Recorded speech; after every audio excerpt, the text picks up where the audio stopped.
It was like a repackage of the old game. Like they upscaled the graphics. It's early for me.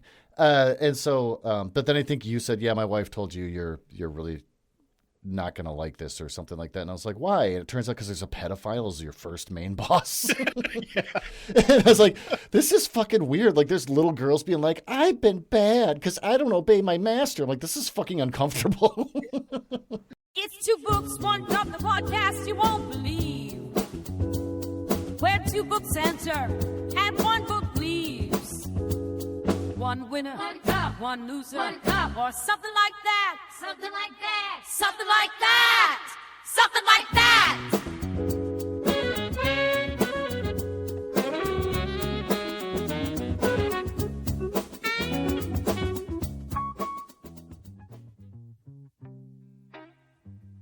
Welcome to Two Books, One Cup, a debate show where we take two things and decide which of the two things is the best to win the coveted cup.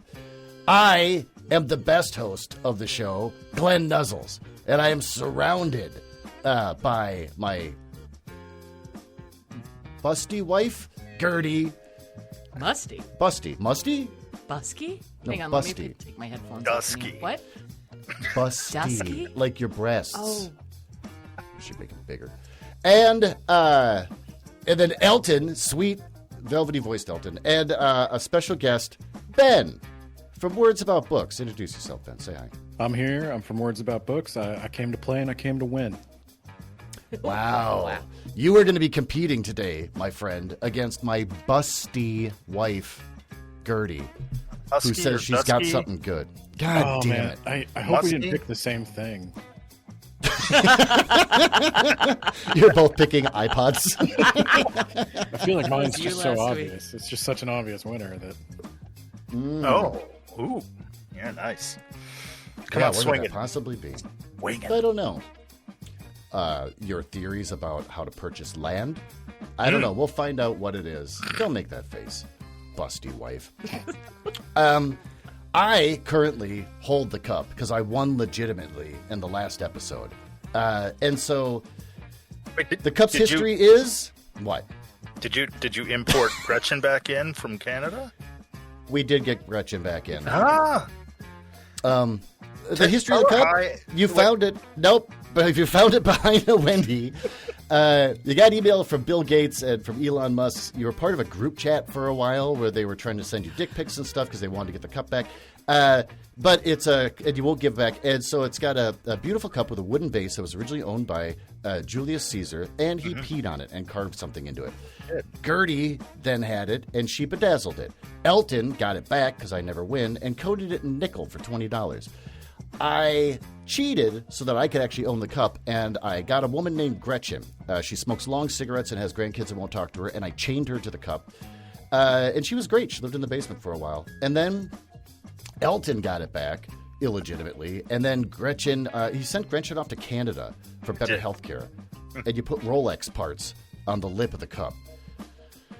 So I finally get the cup back, which took forever because I don't know how Elton was sending it, but it took forever to finally get it back. And when I did get it back, the first thing I did is I ran to Canada, found Gretchen, surrounded by other homeless people, but she was telling them like beautiful stories and really changing their lives. Yeah, they're actually having a great time. I feel a little guilty. Yeah, and she was really getting them like into spirituality, like kind of a different take on Jesus than most people would have, and so she really was inspiring them to turn their lives around. What's that?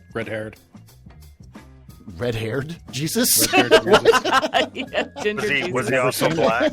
We've never seen it. Was he a black redhead? Yeah. Black and redheaded? Yeah, maybe. He's Middle Eastern and he's got Middle Eastern. Shock Red of red hair. That's my same. Yeah.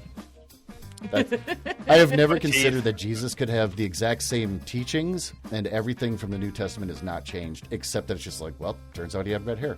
Kind of like how dinosaurs have feathers. Bug teeth. It's exactly like that. It's exactly like that. Acne. He pulls up his pants real Why did I high. pick dinosaur feathers? That should have been my topic. Oh, you should have picked dinosaur feathers. Okay. Well, anyway, so I did have to pull her away. She does still stay in touch with them. So unfortunately, I had to buy burner phones from Walmart.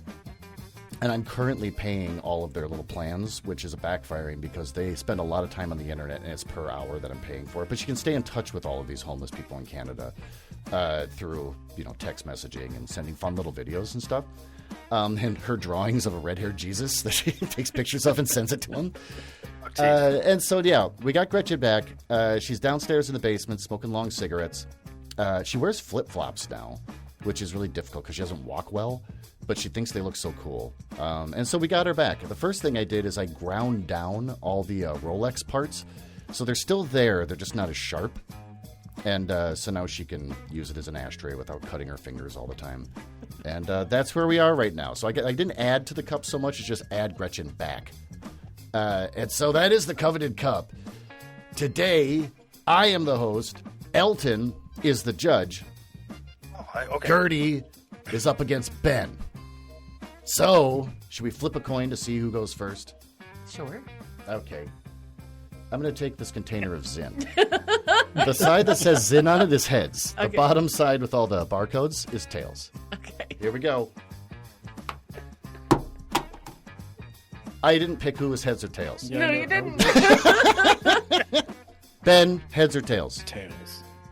Tails. All right. Strong. Gertie, heads or tails? No, I shouldn't. I'm automatically heads. You're automatically heads? Yeah, if we both choose tails and it lands on tails, we have to flip again. That doesn't make any sense. Maybe we should try something different because he's flipping a coin is really complicated. Flippers There's a and lot of cards. rules. I don't You could understand run and half have of it. you could run and have Gretchen pick. It just landed on its side. No, For real, it's on its side. Twilight Zone episode. We just got to This talk is at the same ridiculous. time, and Elton sorts it Coin out. Boy really not have a coin in his pocket? No, Don't it's have a fine. coin I'm doing the anywhere? Zin one more time. I know. Otherwise, we're going to have to get Gretchen up here and ask her, which name do you think sounds better? I'll pick the one that sounds more Christian. Ben. Yeah, I'm kind of worried she's in a cult. I do. It is heads. Gertie goes first. So, Gertie, just give us a brief overview of what your topic is. What is your thing that you think is better than Ben's thing? And give us a brief overview of why you think it's so good. I kind of can't be brief. What did you pick? The concept of theology. I've got to give just a little bit of history, but it's fun history, and it'll be quick. It is quick. Okay. I'll be quick. That's fine. All right. So when you think about the history of naturalism and conservationism, people don't realize how many steps it took to get where we are, right? Especially when it comes to ornithology. Oh my God. Because it used to be just about collecting specimens. Usually they were dead. They would taxidermy them, look at their little innards and whatnot, right? But in the 18th and 19th century, the naturalists started to have more of a focus on behavior and taxonomy in the living creatures. And then by the time we got around to the 20th century, the conservationists were concerned about all of the feathers we were using in fashion. So it became more about protecting wildlife as we have it now, which brought us to 1980. David Allen Sibley dropped out of college to go birdwatch in Cape May, New Jersey. And 20 years later, in the year 2000, he published the Sibley's Guidebook to Birds. Is that where this is And going? that is my thing. Bird watching? It's not bird watching. Oh. It's Sibley's Guidebook to Birds. Oh, that's specific. Okay. Mother of pearl. Was that brief enough for you? It was brief enough. You went through the whole history leading up to the actual book. This is... That's really close to dinosaur feathers. Which It is, yeah. The next time I have to do it, I think I'm going to pick dinosaur feathers. Even don't. I mean, it's going to take a lot of research. I'm going to fly out to certain universities and talk to the people about archaeology. All right. Next up, Ben. What is your topic? And oh, wait, Gertie, you didn't say why the bird book you think is going to be better than whatever Ben has. What is its achieving value? Its value to me personally or the world? I thought that's what the show was about. It's just whatever you feel it makes it better than every other thing on this show. This is Elton's concept, so he can be loosey-goosey with the rules all he wants. He has a couple I think it's different sweet books, you think but I have concepts. It overall covers the U.S. and Canada, about 810 species of birds. So if you're in those areas and you like birds, it's useful. It's the most useful tome. Okay. Yes. That sounds great. That's kind of sounding like you won because I'm sure you have a ton of information. She does watch birds. She loves birds. So you are going to get crushed. I think you're going to get crushed with facts. Ben, guest Ben, what is your topic and why do you think it's the best? So I'm also journeying back to the 1980s. And an 80s kind of day. And I'm going to take you through, not quite to the year 2000, but well into the 90s, with a pioneering triumph of American culture, firmly established the cozy mystery genre, and was an inspiration to women of a certain age everywhere. I am, of course, talking about Murder, She Wrote. Oh! The televised drama on CBS that ran from 1984 to 1996 for a total of 264 episodes. That's how many murders Jessica solved. It is Jessica Fletcher, JB, street name. And this show launched the careers of George Clooney, Neil Patrick Harris. Wow. Bill Maher was on Angela it. Lansbury. Oh, Angela Landsburry was there. Yeah. This, I have it on good authority that this landed her the role of Mrs. Potts Mrs. Potts. in Beauty and the Beast. Beauty and the Beast. Oh, I think of her from Bedknobs and Broomsticks. What a great set of gams that lady had. Beautiful, shapely getaway sticks. Have you seen a young Angela Lansbury?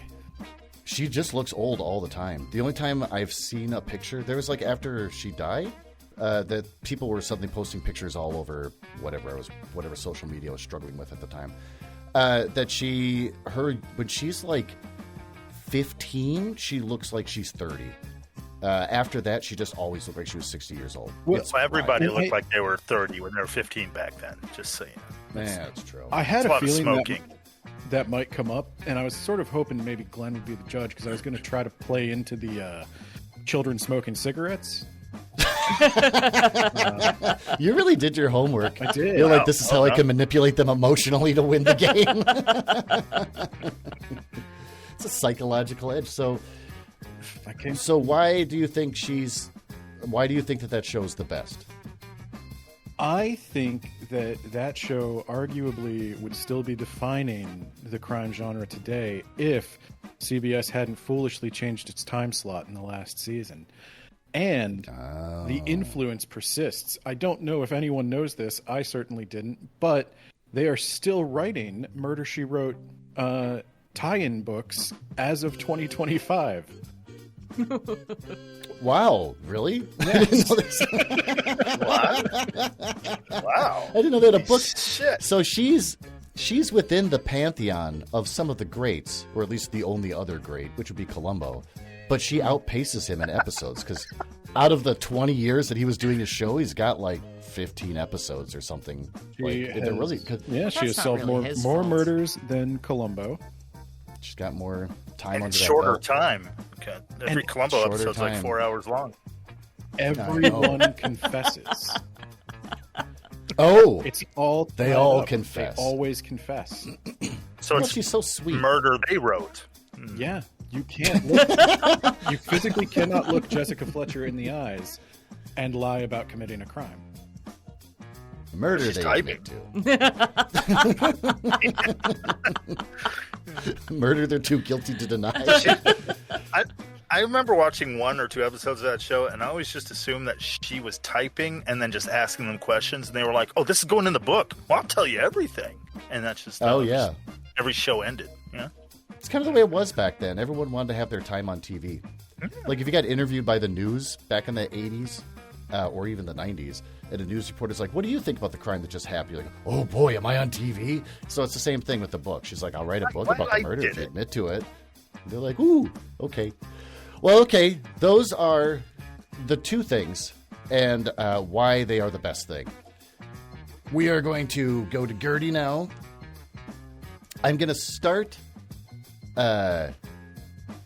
I'm going to start with a line of questions I got off the internet that you can briefly answer and then go into what you really want to say about it. But you do have to briefly answer one of my questions. With your book about birds, how does it handle stress? Describe a time that the book's coping mechanisms and how it stayed productive under pressure.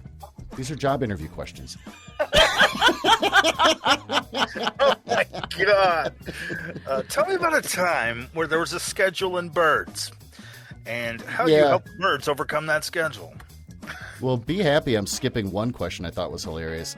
Can you tell me about a time you overcame a difficult work situation? Use the STAR method. Yeah. Situation, task, action, and result to structure your answer. Oh, yeah. We're not doing that one. Okay, so the situation is I'm watching sparrows. Do you know how many fucking sparrows there are? Okay. And they're all kind of just brown, right? So this is stressful, right? The sun's beating down on you.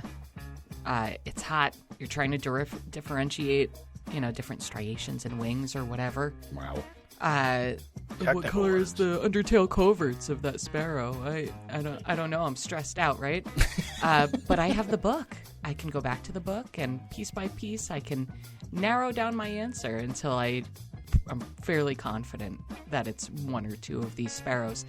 And then if I get a picture of it, I can just post it on eBird, and someone will tell me what it is. So very useful. An eBird? Yeah. I forgot something like that exists. Yeah. Is that a real thing? Okay. eBird? Yeah. What is eBird? People take pictures. People post pictures of things that they've spotted, or they'll just write out a list of things that they've seen. There's an event called the Great Backyard Birdwatch where people will count in a 24-hour period the number of species they see in their backyard. And then people compare notes. Or if there's something really rare in the area, they'll post on eBird, spotted here, and then all the birders go and visit it to try to see it. Do they ever get catty with each other? Where you say, like, oh, I spotted a red-crested sports bird. And then they're like, bullshit, prove it. And then they make fun of you. Yeah. If it's something extraordinarily rare, they're probably going to want a picture. There's a whole movie about that, actually, with Jack Black and Owen Wilson and really? Steve Martin. Oh, weird. Yeah, it's called The Big Year. It's real. I've seen that. This is a real thing. It's a great movie. Wait, It sounds way too star-studded to be real, but it's a real thing. So Go ahead. The judge has questions.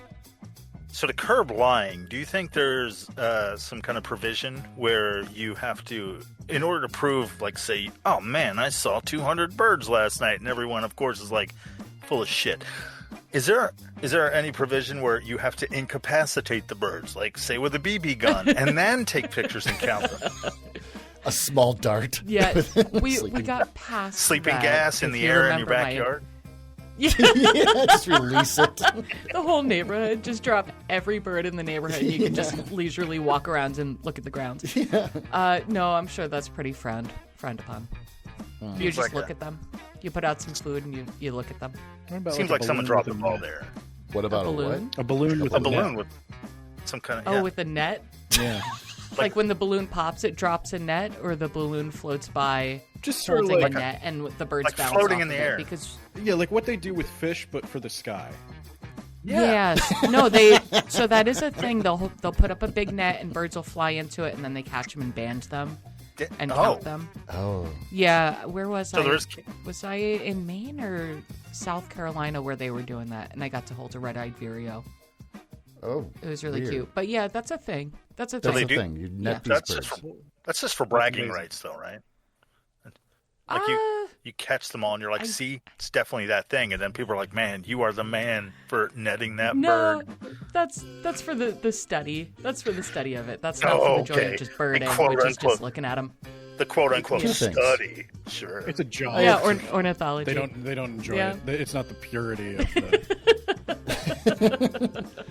I have There's a purity one. test.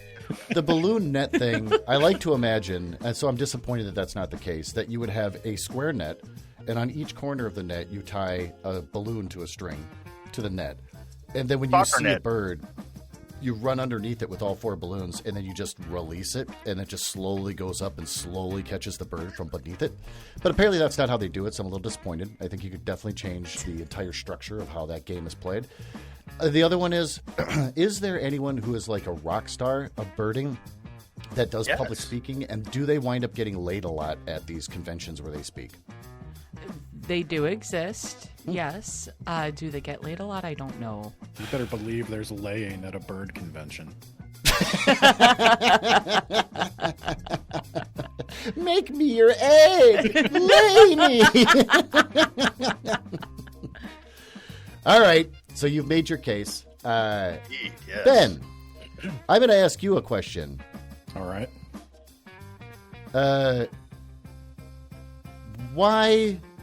Why does Murder, She Wrote want this job? Demonstrate its research on the company and the role. And then answer the question for real, like what you really want to say. Why are we going to employ Murder, She Wrote here? Like, what position do you think in this organization that Murder, She Wrote could fill?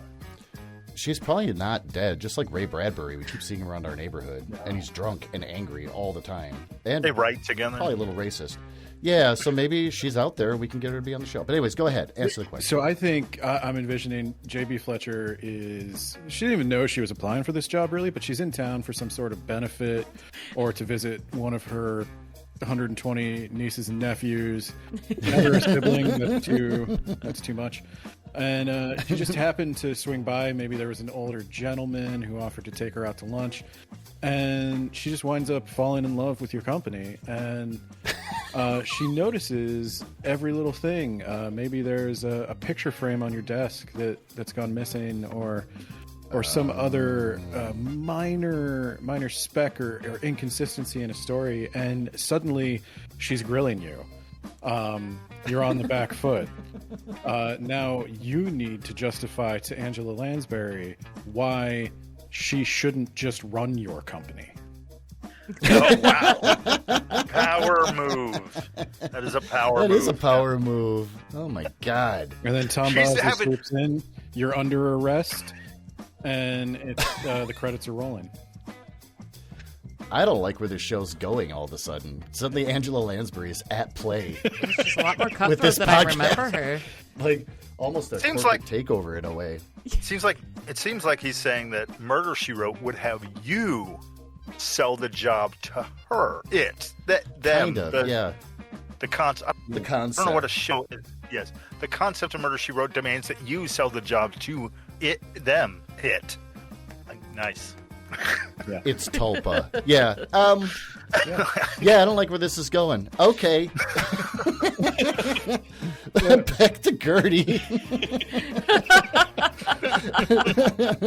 Are you done? Sorry, I didn't mean to cut you off. No, I'm gonna save the best for whatever terrible interview question comes next. Okay, fine. Gertie, your bird book. Yes. How would it describe itself? Highlight its positive attributes and how they relate to the job. I think it would describe itself as a critically acclaimed collection of illustrations of birds in flight as well as perched, which is very useful. It also includes vocalizations and habits that can also help you kind of narrow down what you're looking at in real life compared to the book. Really quick, sorry I keep cutting off everyone that speaks. I keep cutting them off, but you inspired me, so I have a follow-up question. When it says how it's like the sounds it makes, does it phonetically spell out? Yeah, tweet tweet beep beep beep beep beep. Yeah. Does it? Yeah. Okay, weird. Yeah, there are other apps you could use. Sounds like a car engine starting, but with tweets. I'm learning. Yeah. Everything I thought was a joke about bird watching is real and deadly serious. It really is. It very much is. But you know what? It's there are rock satisfying stars, conventions. Jesus. Yeah, I can differentiate by ear a Carolina wren versus a house wren. Mother of pearl. Yeah. How do you describe their tweets? Do you describe them like how some people describe fine wines and their bouquets? Do you describe it as like, it's nasally, like a grandma in the attic? Like, how do you describe tweets? No, I mean, you can just make the mouth noise for it if you want. You can, use other adjectives. Or... Like adjectives? It's like bricks croaky rubbing on other bricks, but with tweets. Yeah. Would you do one? Some are melodic.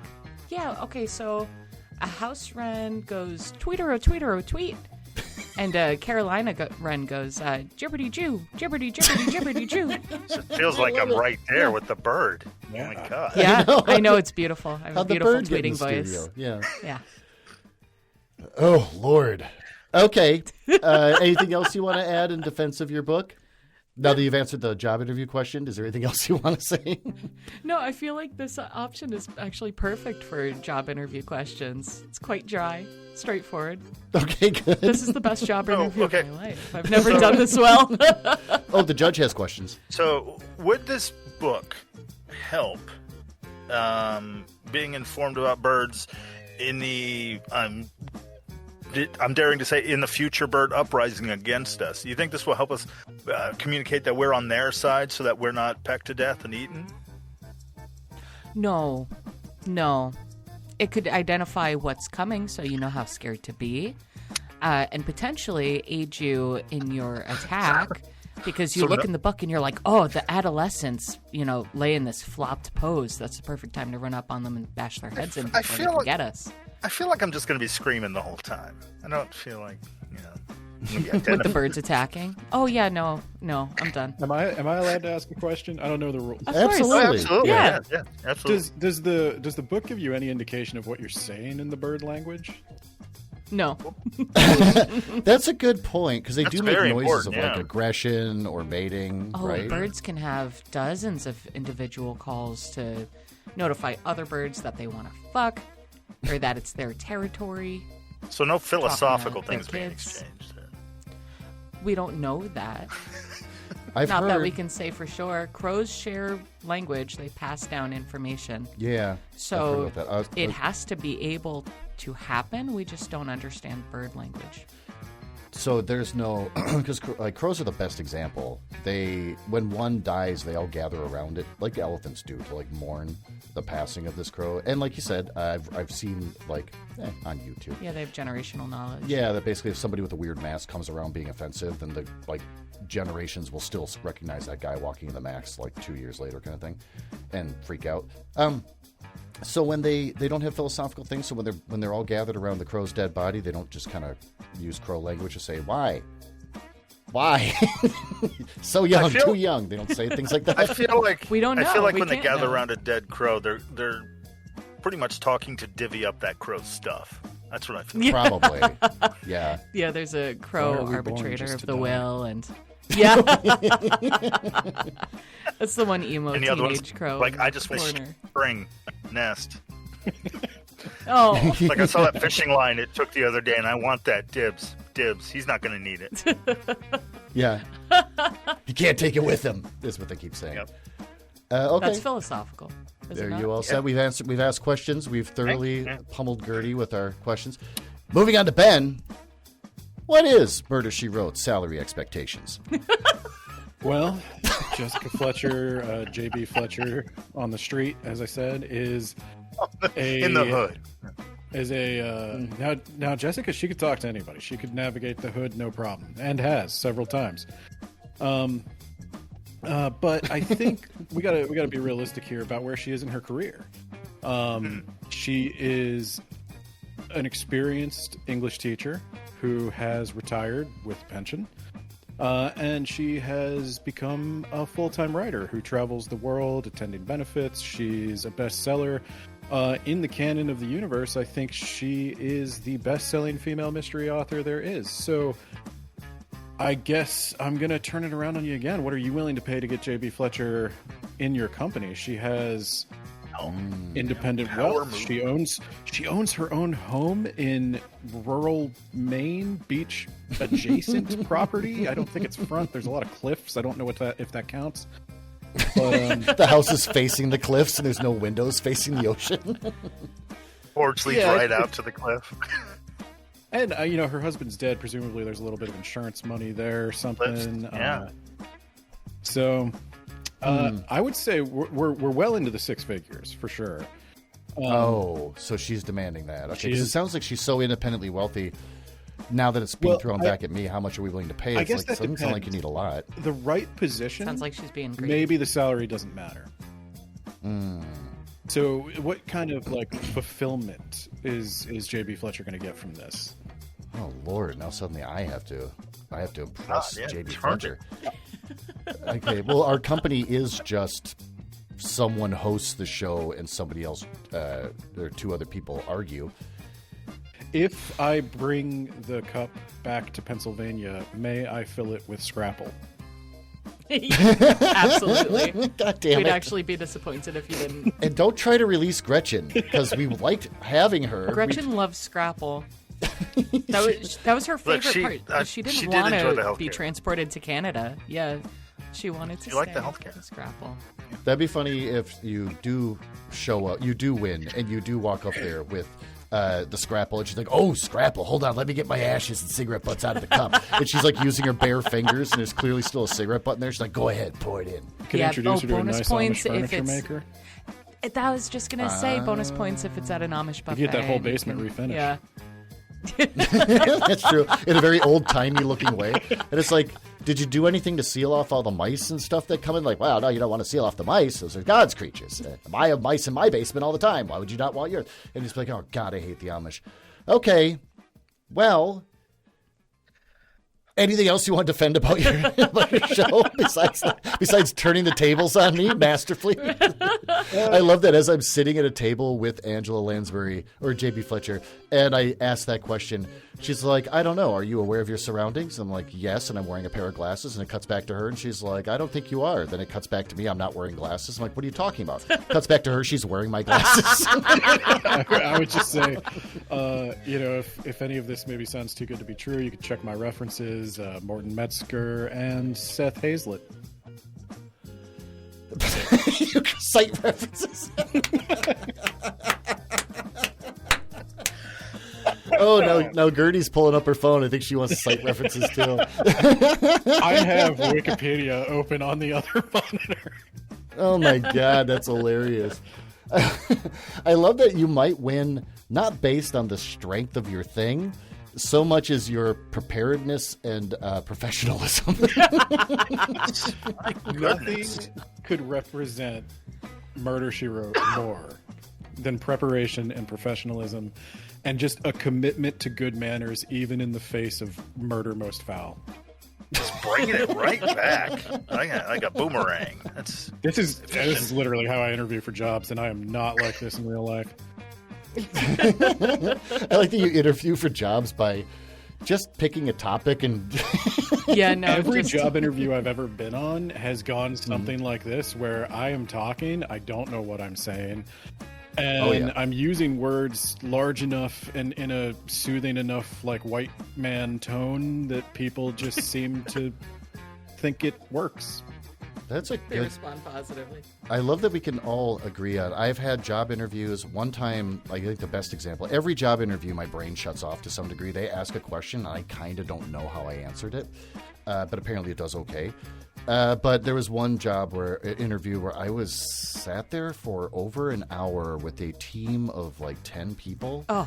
And they were all just pummeling me with questions. I walked in, I'm like, oh, this is a lot of people. And I sat down at the table, and I walked out, and I'm like, I don't know what the hell I said. I do know one question was like, because this is a while back, so I was trying to like go for a UX position. And they're like, what is it about current UX design and apps and stuff that you don't like? And I literally don't know how I answered the question. But as I walked out, the head of the department that I was going for the position for was patting me on the back like, I've never seen anyone do such a good job. You are amazing. Like, that was really good. Did you get that job? No, because they decided because of talking to me, they're like, you know what we should do? We should expand it to a different, like they changed the role that I was applying for. Oh. So it was like UX and then something else, and then I don't fit because I already said I don't have experience in the other thing. Oh, no. I know. No. I know. The guy called me back to personally apologize. Like, I'm sorry I had you walking out of there feeling like you got the job, because you did. It's just that everyone suddenly realized we need the position to be different because you had made so many good points. I'm like, God damn it! I don't know what I said. I don't even know what I said. If I was aware of what was coming out of my mouth, then I wouldn't have done it. Well, on that, let's take a commercial break, as we always do, because I've got to get myself another White Claw. It's Saturday for me. This is what I do. It's So Saturday talk for amongst all of us. yourselves. As the assistant controller of your company, did you make the decision to use ADP? I participated in the decision. We were on a manual system. Nothing was computerized. Why didn't you get your own computer? We didn't have the know-how. We can go out and buy the equipment, but in a few years it's outdated. ADP constantly upgrades their equipment and the programs. What services of ADP do you use? Okay, general ledger, accounts payable, accounts receivable, payroll, their inventory system, and we're just getting into the network system. If you had the decision to make again, would you still choose ADP? Yes. Having ADP saves us much more money than it costs us. Really? Oh, yes. I'm happy with ADP, the computing company. Oh, you know they're the computing company. They are the only computing company. As far as you're concerned. Right. You're a fan. Oh, yes. I'm sold. Call ADP at 312-867-6400 or see the white pages. We're back. I hope you enjoyed the commercial. We're getting into the final round. I have one more question, and then it's final points. And then Elton, you get to continue asking follow-up questions. You guys can absolutely ask questions of each other or argue. It's fine. And then in the end, you make your final defense, and then Elton decides who wins. All right. Do I have Gertie. to? Yeah, you have to. I'm hosting. You're supposed to judge. Okay. Reluctant judging. Hold on. I'm looking at some more questions here. Oh. No, not that one. Yeah, maybe that one.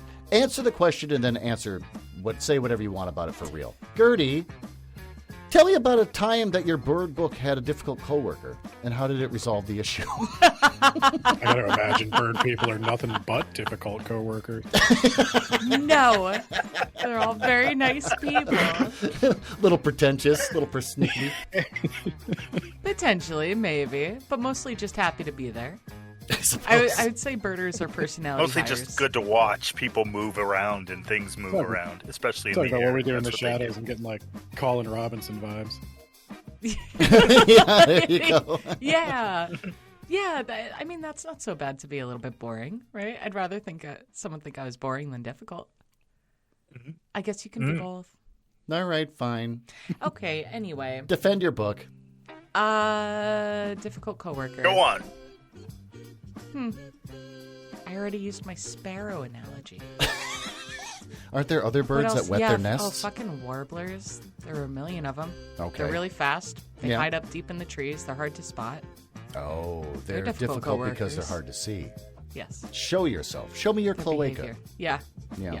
All right. So that might be a situation where the book isn't super helpful because you still have to lay eyes on the bird for the book to be useful. How do you resolve that situation, that difficult bird? You do the best you can to try to see any identifiable markings on it and then kind of just cross-reference. And if you don't see what you see, then you kind of have to take it as a loss. Okay. That's just how it goes. Sometimes you don't win in birding. You got to learn how to lose gracefully, okay? Like any sport. Is there anything else you want to say to defend your book at this stage before your final argument? Yeah. There have been times where I'm just flipping through the book looking at things, and then I see the bird in real life, and I'm able to immediately identify it because the book helps prepare me. Ooh. And I think knowledge. That's really exciting. Yes. Knowledge. Where are you when you're flipping through the book? Are you taking a poop? Are you in the basement? No, usually it's when I'm on because my mom and I would go on road trips. Oh. So we'd just be preparing ourselves for what we already know is in the area. Mm-hmm. Flipping through the book, talking about it. Wouldn't it be so cool to see a limpkin? And then you see a limpkin. It's really cool. It's nice. I like it. That's cute. Yeah. Okay. Have you ever read this book while out amongst the nature? Can't fucking speak today. Only if I'm explicitly going somewhere to look at birds, I have my book with me. What I do when I'm somewhere else, like anytime we're in Europe and I'm bird spotting, I see a bird, I Google the identifiable markings and where I am, and then Google will tell me what it is, and then I screenshot the picture of it to remind myself of what I've seen. And then when I come home, I add it to my bird book. I've seen your bird book, and it is weird because I don't know where it is now. I think you've hit it. It's on the shelf next to my siblings. Oh, okay. Do you want me to get it for you? No, that's fine. Because then you're going to talk about it a lot. Yeah, well, I have a pretty short life list. Well, do you ever feel that if you're opening the book out in front of other birds, do you feel like maybe you're helping the other birds identify their enemies for later? Could I prepare a prey bird to identify a loggerhead shrike before it stabs its head through a stick and eats it? I was going to say. I don't think so, no. Yeah, I love the idea that it's like some prey bird is like high up and you don't notice it. And he's just looking down. He's like, oh, she's looking at the large-footed warbler. I didn't know those were in the area. If she's looking, they must be around here. And then he starts looking and kills them before you can see them. No, but birds do a pretty good job of protecting each other. I'm a little jealous of any hobby that has a grimoire as part of it. Yeah, that's true. It is really cool. And this is like if you have a bird book that you log birds, that's actually kind of cool. Mm-hmm. Yeah, I never thought of it as a grimoire. That does make it kind of cool. I think I'm pretty close to 200 birds. Oh Lord. Yeah. Do robins count? Do you have any robins in there, or do you skip the obvious ones? I have 2 different types of robins. I have the American robin and the Eurasian robin. Do you skip the obvious ones like a mallard? No. Let me put them in. Yeah. It's every bird ever seen by these eyes since childhood. Yes. Okay. Wow. Yeah. That is. Look at you. Okay. Yeah, in several different countries. That's true. 2 different continents. Oof. Yeah. Like a grimoire, you should be adding things to it, like the way I saw the fluffy tit bird was tufted titmouse? tufted titmouse, and I was eating peanut butter sandwich at the time. It turns out they love it, so it's almost you're leaving tips in there about how to see them. Chickadees like peanuts. There's a spot in New Jersey up by Green Ponds Lake. What do they call it? Hawkwatch. Okay. And it's a big hiking path, and you hike all the way up, and you can watch the hawks and the turkey vultures doing their thing, a lot of red-tailed hawks. Mm-hmm. But the chickadees are so used to people being up there that if you sit up there with a handful of peanuts, they land on your hands and they eat the peanuts. Look at you. There isn't a single comment I can make that you don't answer completely genuinely. I know, it's kind of boring. I'm not being funny this episode, but I don't care. I'm so happy. It's a bird for every occasion. Yeah. There's literally nothing I can say. I have diarrhea. And she's like, turns out, actually, these other kind of warblers do suffer from loose stools. All birds do. They're not capable of making hard stools. So, in the bird watching community, is there such a thing as, say, in the fishing community where you can throw, I don't know, a large firecracker in the water and have it explode and a bunch of birds, maybe take a shotgun. Is that a legal move? And is that a legal move in the fishing and community? They all disperse from the trees, and you're like, there's one, and you take That's true. a bunch of pictures. Well, there's a difference between just looking, Large stick of dynamite. visually spotting a bird and identifying it and enjoying its behaviors. But those are all different things, so I guess it depends on your goal. I feel like it's a number game at that point. It's you want to see the most, and also, is there anything better than a bird flying out of fear? Really? I mean, come on. So graceful. Yeah, like our ducks that eat on our yard, and whenever we open the door, they go waddling away as fast as they can. That's very funny. That's pretty cute. I do think that's very funny. Is that really a legal move in fishing? You can throw a firecracker in the water and just see what dies? It's not okay. It is done. It's illegal, but it is done. It seems like it's not in the spirit, which I would say the same thing for the bird watching. I mean, you can just go to a city center and say, oh man, I saw 80 birds today, and they're all pigeons. They're all rock pigeons. You didn't differentiate any other breed of pigeon within it. Mm-hmm. Because, is there a judge? I feel like this is a community that judges a lot. Like they're like liar, and that's like the first twin galaxies of the birding community. those are often the first shots fired in a bird watching talk. Is like liar. And you're like, I'll prove it, and that's so in the movie The Big Year, they do because it was based on true events. They do outline this one birder seeing something that people they were not quite sure if he had actually seen this very rare woodpecker. Mm-hmm. And he had a blurry picture of it or something, so it really wasn't verifiable. But there was really no backlash against him. He wasn't ousted from the community. I think he actually did win that quote-unquote competition where he saw the most birds within that year, and there wasn't really bad blood that I can think of. So, yeah. That they somebody's faking it. Like, it's kind of like the King of Kong, where they would have a guy play a game and beat it within a certain time, basically the Donkey Kong game. But you can submit a video cassette at the time of you playing it, and the guy who was the reigning champion, he was trying to beat somebody else who's a newcomer. So you see his video, and all of a sudden, like, it kind of scans weird on the, like, a big thing goes up the screen on the video, like the video recording, where it's like he could have edited it to make it look like he had skipped something and was able to, like, get something done in a short amount of time. I like to imagine in the birding community, it's like, I'm here in this forest, I'm looking for this certain kind of owl. Then all of a sudden it just cuts to, like, footage of an owl, clearly in a different location, filmed by somebody else. And then you just hear the voiceover, there it is. And then it goes back to him in the woods, boy, was I lucky. And then he walks away.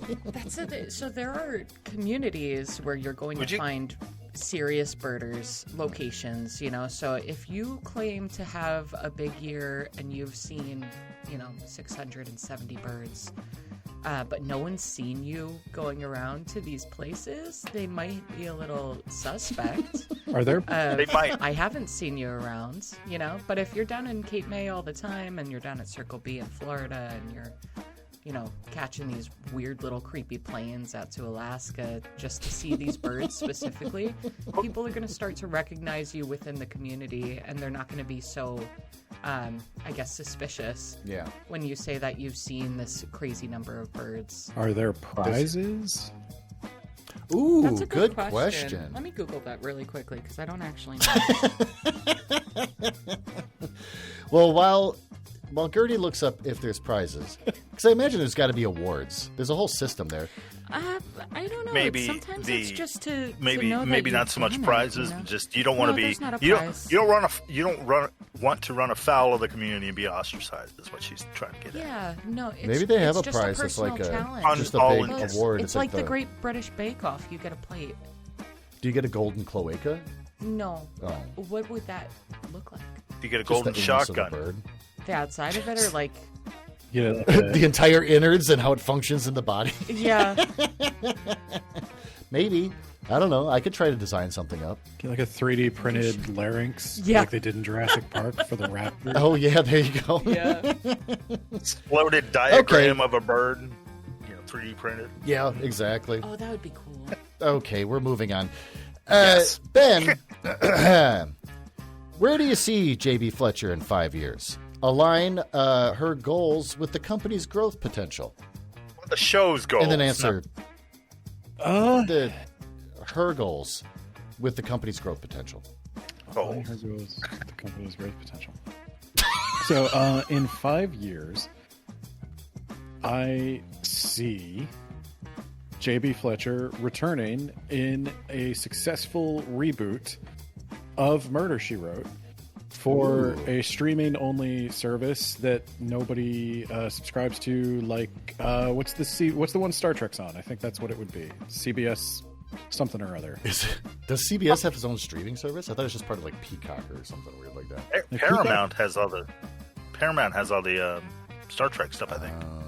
Then yeah, I see J.B. Fletcher on Paramount Plus in a reboot, starring, I don't know, maybe Zendaya. And they make no effort to age her up. No.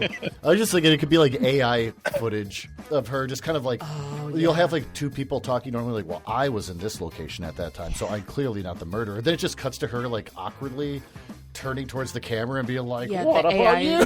The AI fucks up a little bit and turns her into Betty White for half a second. Yeah.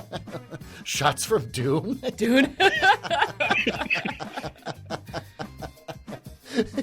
That movie they tried to make where Bruce Lee died, where there's like a cardboard cutout of her in one scene, and yeah, or like The Crow, where they just have like someone that looks vaguely like her, but she's always far away.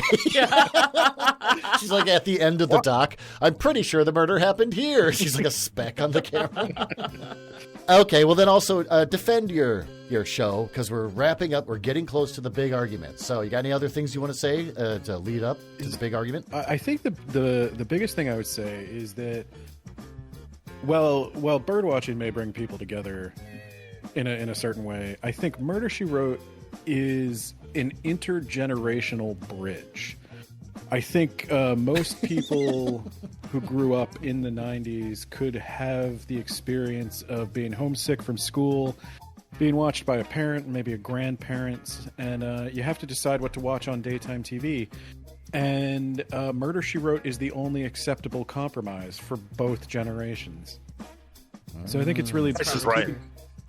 Price is Right is there too. Jerry Springer. Yeah, that's true. But you watched what, huh? Jerry Springer. Oh, Not intergenerational. I couldn't watch that with my mom. Yeah. No. No, I think Murder, She Wrote is the compromise. You don't want to watch it as a kid at first, but by the end, you're into it. You actually do want to know who murdered Jessica's niece's fiance. Yeah. My favorite show, besides Columbo When You're Sick, is In the Heat of the Night. Oh. Which is... God. Yeah, that's the one with the pig man. The pig lady? Yeah. It's a terrible, terrible show. It started out about being about, like, a black person that becomes a cop in Sparta, Louisiana or something. Yeah, it's Sidney the movie's Poitier good. movie. Yeah, but they based they made a television show based off of that, and it starts out the same, but by season 1 they gave up on it, and it just became like a drama. Some kids got crack cocaine, we got to stop them, and it just became like really cheesy and stupid, and the characters were bad, and that became my favorite show. The sheriff and kidnapped his wife. It was all real dramatic. And... Yeah, and also we watched. My sister keeps a copy of it because she thought it was so hilarious. It's called Pig Woman.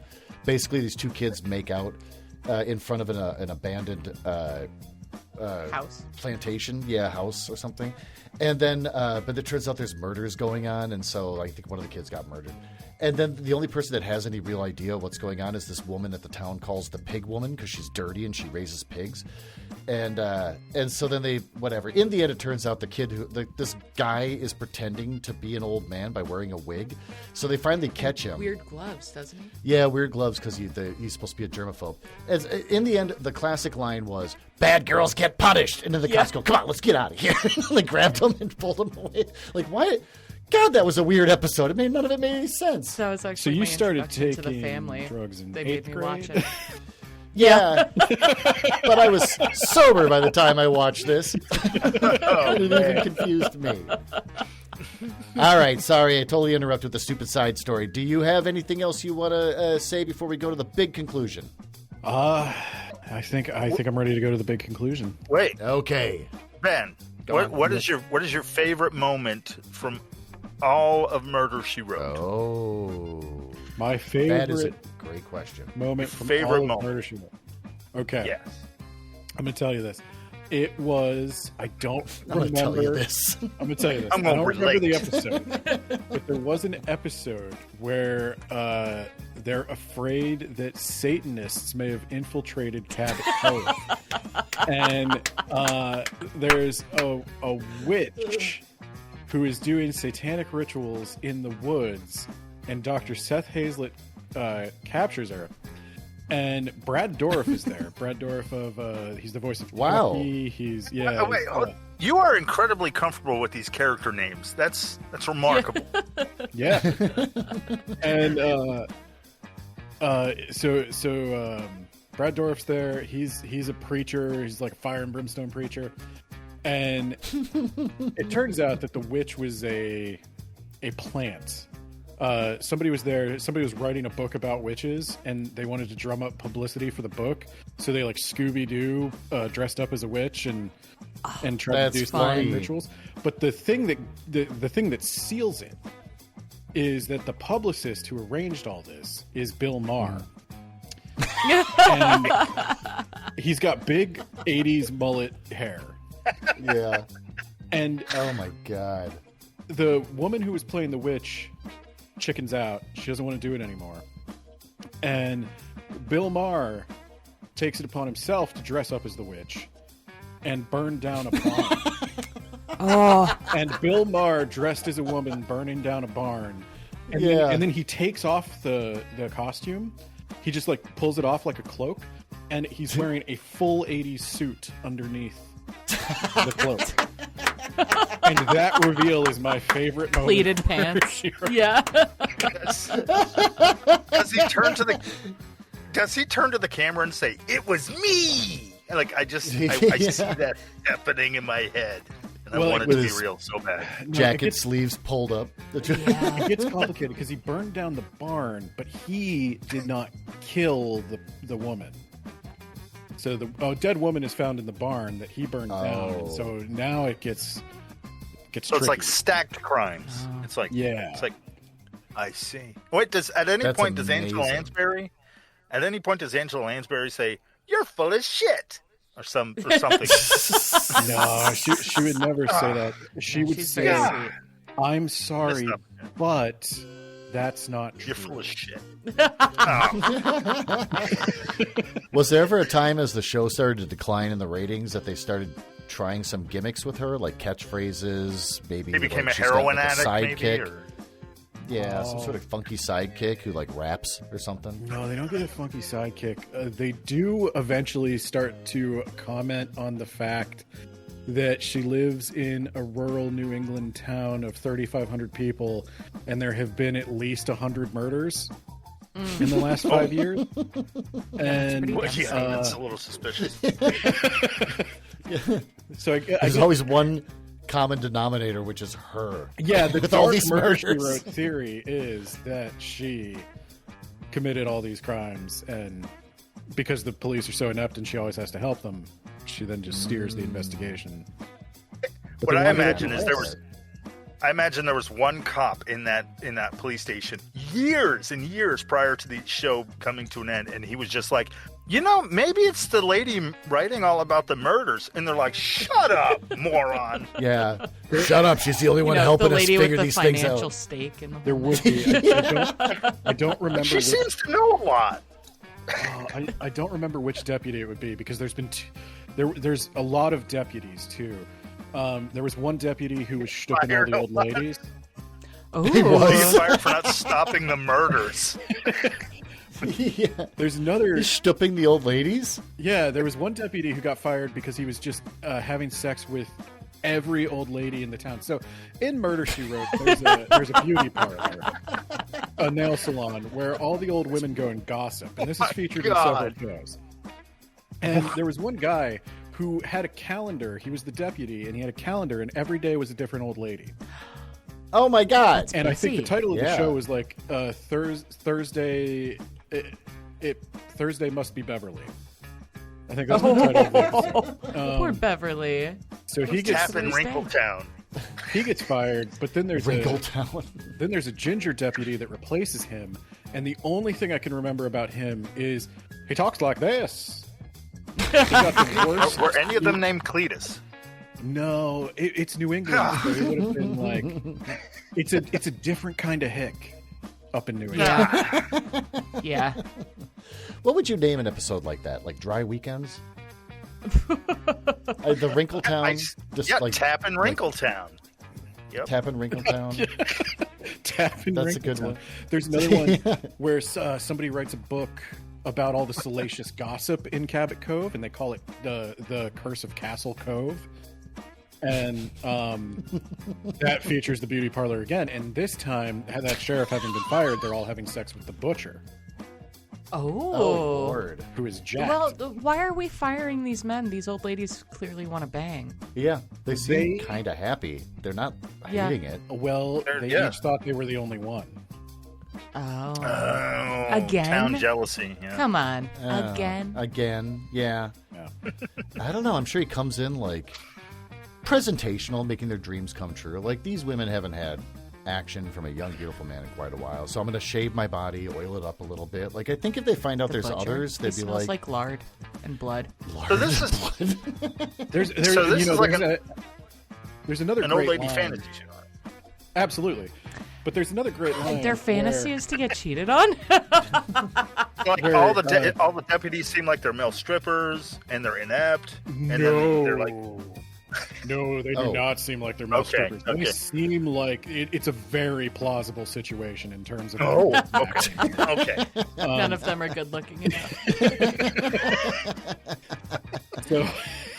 I just like that these women find out that, like, it turns out he's not just sleeping with you, he's sleeping with 8 other women. And they're just like, okay. I mean, he shaves himself. He's oiled up. I don't care. I'm happy to have it. I think it's like he's banging them all for diabetes medication kind of reality. That's what they look like. They find out he gets injured somehow. And the one lady comes over to bring him a casserole. And she opens his fridge to find out that every other lady had brought him a casserole. Oh, he just has like a table full of rotting casserole. There's flies everywhere. You know, that one of the greatest lines, I can't believe I forgot about this when I was talking about my favorite moment, is when the butcher's mother finds out he's been having sex with all these married women.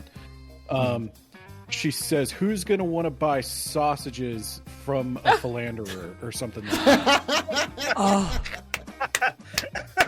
They're already buying sausages, ma'am. Just not the kind you like. Yeah.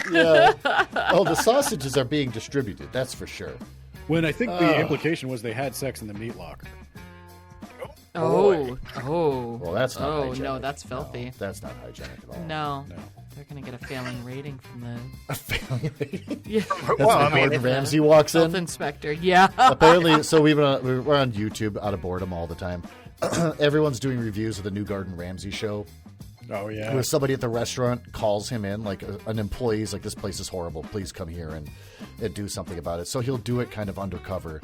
And one of them was he found like just basically a bag full of like chicken breasts and thighs and stuff that's just swimming in its own juices at like room temperature or something. There was something really disturbing about it, but he couldn't stop putting his hands in it. He kept putting his hands in it, like ready to run through his fingers, and he's like, "This is disgusting," and he just kept touching it. Yeah, I think he's got a fetish. Yeah, so it's kind of the same idea. You have sex in the meat locker, and it's just like, oh god, there's semen everywhere, and they're just rubbing the husks, the corpses.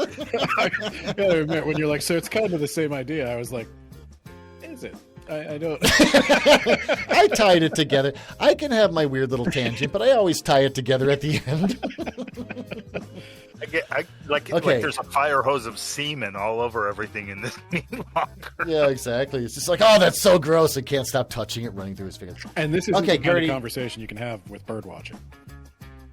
Maybe you can, Gertie. Bringing it back. What? Bringing it back. It's your turn to make your... well, we're going to make our... Did we just do our... You didn't just do your... No. We've been talking for a long time. Okay. About Murder, She Wrote, as we should be doing. That's right. Yeah. I know. I thought Gertie's bird thing went on for a long time. This last Murder, She Wrote bit was really stretching it out. It's enjoyable. It's enjoyable. I'm not saying it's a bad thing. I'm just saying, oh, thank God. Because it does be a short equal episode. Measure. Equal measure. Okay. Final arguments. Gertie, you are in the gladiatorial arena. All you have is like a pointy stick. Use it to defend yourself and destroy your enemy. Because that Murder, She Wrote shit was like a big club. You got to fight. Get out there. What do you want me to do? Just talk about your book. Okay. I think it's valuable. It's packed with information. Mm-hmm. I've used it many times to further my hobby. It's a great resource. You're not being attacked right now. Don't make that face. This is the final arguments. Make your final argument. This is my final argument. Okay, good. You're trying to to use birds to beat up an old lady who writes murder books. So, just I whoop don't her want up. to do that. No, she's cute. Use your bird cute book. And I like her. Just strike her across the face so she can't write murder books. No. I think she would like to go bird watching with me. There are dangerous birds. Oh man, there are plenty of dangerous birds. You don't tee it up for someone to hit you. You don't do that. I low-key kind of want to know what the most dangerous bird you've ever seen is. Oh yeah, okay. The most dangerous bird I've ever seen is probably like an ostrich at a zoo. They're mean as shit. Oh, are they? What makes them so mean? Do they just like peck at people? Yeah. What do they do? Yeah, emus and ostriches are real mean. Otherwise, no, I've seen plenty of, raptors, but they're they only murder because they have. Well, no, that's not true. Sometimes they murder each other for fun, like eagles and shit. For fun. Yeah, and I hate turkeys because they like to roost up high in trees, and then they kind of flutter down in an aggressive way, and they take big old sticky poops. We actually had that recently. Yeah, the turkey shit in my foot bath. I got laid off a couple weeks ago, and I was soaking my feet because it was hot, and we didn't have the pool up, and I was just upset. And then I was looking out the window later that day, and a turkey was standing in my foot bath taking a shit. They're huge shits, too. They're like whole logs. They're big. It's disgusting. They're it's big, like a man's big anus. piles. Yeah. It's disgusting. I don't like turkeys. So turkey. So Thanksgiving this year is about retribution, is what you're saying. That's where we buy a turkey, we shit on it. Yeah, we don't even eat it. We just explode it. And then we get Chinese. No. Yeah, like Asian food. Yeah, exactly. Oh, man. Yeah. No, I think Angela Landsburry or J.B. Fletcher would birdwatch with me. Oh, that's a good point. Yeah, I think we'd be friends. You probably would be. Yeah. And then she'd be meticulous about identifying birds. And then we'd find a dead body in the Out of the bird community. They'd be like, there's too much nuance. What are you doing? Yeah. Yeah. Or no, you'd see a dead bird on the ground and be like, oh, that's too bad. Some bird died. You'd be like, no, hold on. Look at the markings. Well, like, oh, yeah, that's a blue-crested warblefinch. And she'll be like, no, you can see it's been strangled.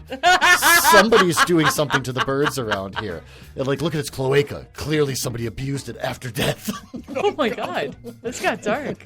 And you'll be like, oh, Angela, do you think we'll ever solve this? And she's like the one that actually did it. So she's like, I don't know. We have to call the Unit police. They look up and there's Bill Maher ripping off a dress, and he's like, "It was me." Yeah, Bill Maher in a bird outfit, and the entire bird watching community is like, "Get the fuck out!" Get out of here. I'm on the wrong episode. I need to be on. I need to be on Gestating the Curious Mind. We need to write this fanfic. That was we were going to propose to you. Write a note. No, I know because I was going to ask him, off the air, but we're asking you now, and you can reject us live on the show. I was going to say, do you want to be on the next Gestating? Because we've already had Elton on, but you know so much about Mateo for some reason. Mateo Gibbs. That you could be on the next one we do. She still has to write the last one though. So Mateo is the glue that holds the Nuzzleverse together. That's the truth. Yes, indeed. We're leaning He wasn't into in that. the werewolf one though, was he? No, he wasn't. That was a standalone. No, he wasn't. He was No, he was in the Garfield one. He was in the Garfield one. That's right. Yeah, sweet Mateo. Okay, well, we'll be bugging you about that whenever she writes the next one or the last one. But we could start a new one. It doesn't So, have to be Ben, closely related. you got final argument for Murder, She Wrote. yeah, we're moving on. Well, I think the most powerful argument for Murder, She Wrote is that it can go anywhere and it can do anything. I mean, we just sat here and pitched what would be an amazing episode about bird watching and perhaps some sort of bird SVU. And I think that just really speaks to the flexibility of the show, its mass appeal. There's just, and it teaches lessons. You know, it teaches lessons about how to get through life. Jessica Fletcher, whether she's dealing with gangsters, thieves, murderers, sex criminals sometimes, or the occasional Satanist who happens to be Bill Maher in a dress. She's always unfailingly polite, and it's that patience and confidence and just steadfast commitment to detail-oriented delivery of justice that I think makes her the best fit for this company cup thing we're doing. The company cup. The company cup. Okay, is that it? You're all done? Yeah, I think I really I'm afraid to go further because I think the fact that Jessica would probably enjoy bird watching is my Achilles heel. That's a good argument. Yeah. Okay. Well, now we're at the spot where someone has to decide who wins. And since Elton is the judge in this episode, Elton, soak in all the information you've gathered. Make your judgment, Elton. There's so much pressure, man. I don't know. You got a lady writing about dead people, and then you got birds that might kill people. That's a lot of death. I don't know. What do you think, Glenn? Glenn, you've heard both arguments. Let me hear your opinion about this whole thing. I live with Gertie, and Gertie loves bird watching. So if I say it doesn't win, then I'm saying that her thing sucks. No, you're not. Plus, if So you literally. This is the reason why I'm not going to judge this one. if I do win, do I have to show up again to defend, or do I just keep the cup forever? It's up to you. You can certainly, if you don't feel like constantly being on the show every time you win, you certainly can come on at the beginning of the next one, if nothing else, just to say what you've done to the cup, and then the next person can win it. But you're also completely welcome to come back on and defend another thing. Anytime. To hold the cup for as long as you can. But then if we ever judge against you, it means we want you off the show. That's true. There's a whole layer of drama there. There is. It's like, oh, they don't like Ben anymore. Ben's been kicked off the show. Let us know in the comments, 3-0 crew. That's right. Exactly. Except that I turned off all the comments because I hate all the British people that don't like when Glenn reads a British story. Oh yeah, you're really coming after their culture there. Apparently, so I just turned off the comments altogether. Yeah, the Nazi people. Okay, Elton. Who wins? God damn it! All right, well you got Angela Landsburry. She was all right, and wasn't she in the Poseidon Adventure? Anyway. I put a picture of the games in the Discord if it sweetens the pot. Oh, jeez. Wait, hold on. Wait, where's that at? I don't even know. I don't know how to work this. Son of a It's not in the show. Is it under General? Oh, it's under General. Oh, hun. Let me see. This is back when she must have been 15 years old. Oh. This is when she was very young. Underage. And she didn't look 60 she yet. was 15. Yeah. Okay. All right.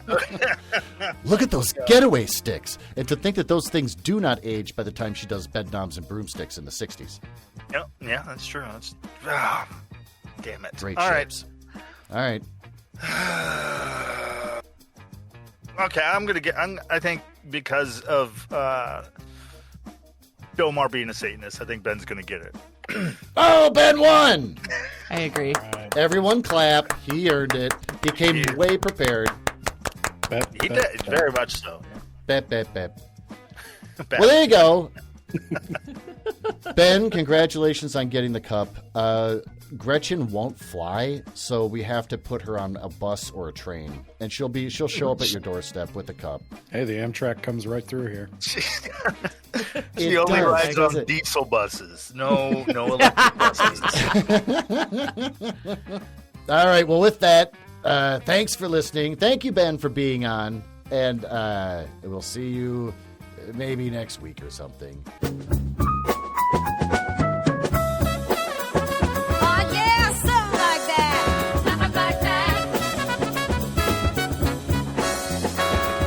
Two